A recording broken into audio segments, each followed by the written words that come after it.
আজকের এই ভিডিওটি মূলত যারা বিড়িখোর ভাই এবং বোনেরা রয়েছেন তাদের জন্য। যারা ধূমপান করেন না তারা চাইলে ভিডিওটি স্কিপ করতে পারেন। আমরা কিন্তু সকলেই জানি যে আসলে ধূমপান স্বাস্থ্যের জন্য ক্ষতিকর, এবং বিশেষ করে যারা ধূমপায়ী ভাই এবং বোনেরা রয়েছেন তাদের কিন্তু ক্যান্সার হওয়ার, বিশেষ করে ফুসফুস ক্যান্সার হওয়ার কিন্তু একটা ঝুঁকি থেকেই যায়। এবং সমীক্ষা কিন্তু তাই বলে। কিন্তু আপনারা কি এটা জানেন যে আসলে যে সাধারণ নরমাল যে সিগারেটগুলো রয়েছে সেগুলোর তুলনায় আপনার মেনথলযুক্ত যে সিগারেটগুলো রয়েছে, যেমন ধরেন ব্যানসন সুইস বা গোল্ড লিফ সুইস, আরও অনেক ধরনের ব্র্যান্ডের মেনথলটা নিয়ে এসেছে।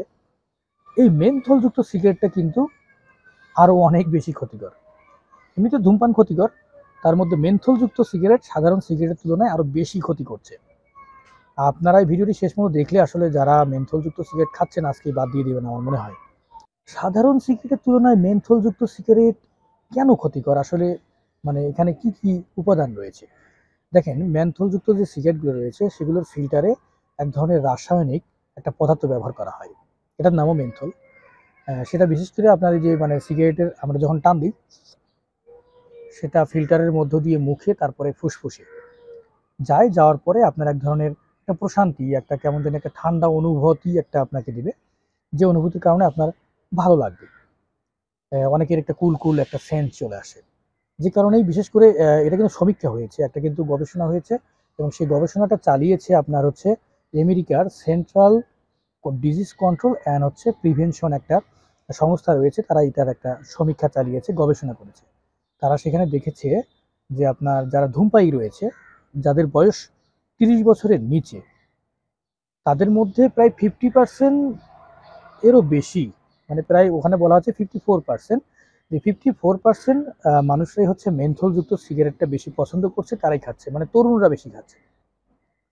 এটা খেলে আসলে কি হচ্ছে, খেলে যেটা হচ্ছে আপনার এই ধোঁয়াটা, এই তরুণ সমাজ তারা হচ্ছে বেশিক্ষণ ফুসফুসের মধ্যে এটাকে ধারণ করছে, ধরে রাখছে।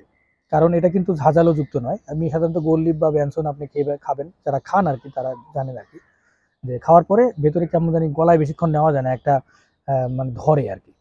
কিন্তু মেনথলযুক্ত যে সিগারেটগুলো আছে সেগুলো দেখবেন খুব আরামে ধোঁয়াগুলো ভেতরে নেওয়া যায়, এবং ফুসফুসে অনেকক্ষণ ধরে সেটাকে আটকে রাখে।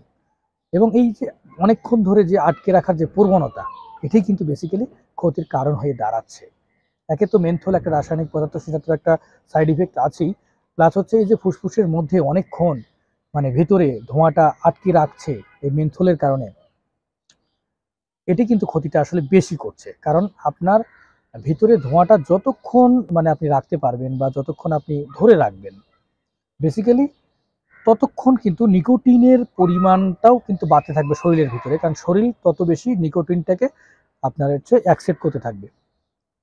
আপনি যদি নিয়ে ফু করে দিলেন, নিকোটিন কিন্তু আসলে শরীর বেশিক্ষণ আসলে অ্যাবজর্ব করতে পারবে না।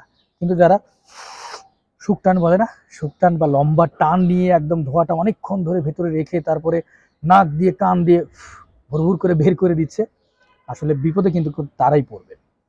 একে তো ধূমপান ক্ষতি করে, এটা বারবারই বলছি, আসলে কোনোভাবেই খাওয়া উচিত না, ধূমপান করা উচিত না। কিন্তু যারা এই যে শুকটান দিচ্ছেন, তারা কিন্তু এই যে মেনথল যুক্ত যে সিগারেটগুলো আছে এগুলো তো আবার শুকটান দিতে সুবিধা আর কি। হ্যাঁ, অনেকক্ষণ ধরে ধোঁয়াটা ভেতরে রাখা যায়। এতে করে কি হচ্ছে, শরীর আপনার অনেকক্ষণ ধরে নিকোটিনের একটা সর্বোচ্চ মাত্রা পর্যন্ত ওই ধোঁয়াটা থেকে সে অ্যাবজর্ব করছে শরীর, এবং এতে করে কিন্তু ফুসফুস ক্যান্সারগুলো হচ্ছে। দেখেন, এগুলো আমার কথা না, ওই যে কিছুক্ষণ আগে বলেছি যে আমেরিকার central disease control and prevention নামে একটা সংস্থা রয়েছে, তাদের কিন্তু একটা সমীক্ষা, তারা গবেষণা চালিয়েছে দীর্ঘদিন ধরে। তাদের গবেষণাটাই আসলে আপনাদের কাছে একটু বাংলা ভাষায় একটু সহজভাবে তুলে ধরার চেষ্টা করলাম আর কি। তো বন্ধুরা, যারা ধূমপান করছেন তারা চেষ্টা করেন যে যত দ্রুত সম্ভব ধূমপানটা ছেড়ে দেন, আসলে এখান থেকে বের হয়ে আসা উচিত। আর যে ভাই বন্ধুরা আসলে আপনার মেনথল যুক্ত এরকম সুইচ সিগারেটগুলো খাচ্ছেন, তারা আজকেই বন্ধ করে দিন। হ্যাঁ, অন্য কোনো ব্র্যান্ডে সুইচ করুন এবং আস্তে আস্তে করে বাদ দিন, কারণ এটা ভালো না। কারণ মেডিকেল সায়েন্সের ঊর্ধ্বে তো আসলে কিছু নাই, তাই না? আপনাকে সায়েন্স বিশ্বাস করতে হবে।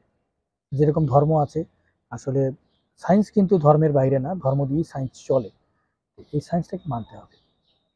তো বন্ধুরা, আবার দেখা হবে নতুন কোনো টপিক্সে নিয়ে, নতুন কোনো ভিডিও নিয়ে। ততক্ষণ পর্যন্ত সকলেই সুস্থ থাকবেন, ভালো থাকবেন।